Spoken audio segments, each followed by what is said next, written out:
बागलाण तालुक्यातील अजमेर सोंदाणे येथील जनता विद्यालय व ज्युनियर कॉलेज येथे कॅनरा रोबिको म्युच्युअल फंड यांच्या सौजन्याने येथे गरीब व होतकरू 50 विद्यार्थ्यांना सायकलींचे वाटप करण्यात आले। सचिनराव बाबूलाल मथुरे व त्यांच्या कुटुंबाकडून शाळेतील गरजू व होतकरू विद्यार्थ्यांना सायकलींचे वाटप करण्यात आले। या कार्यक्रमाच्या अध्यक्षस्थानी बागलाण एज्युकेशन सोसायटी यांचे व्हाईस चेअरमन जिभाऊ सोनवणे हे होते।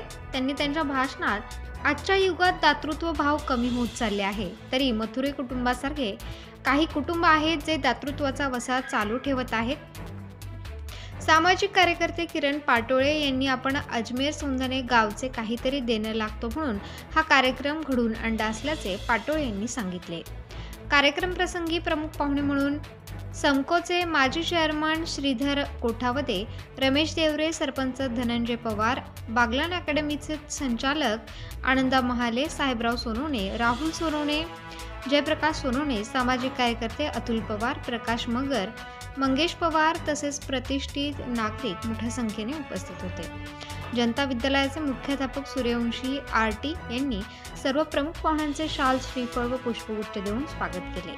कार्यक्रम यशस्वी करण्यासाठी शाळेतील सर्व शिक्षक, शिक्षिका व शिक्षकेतर कर्मचारी यांनी मदत केली।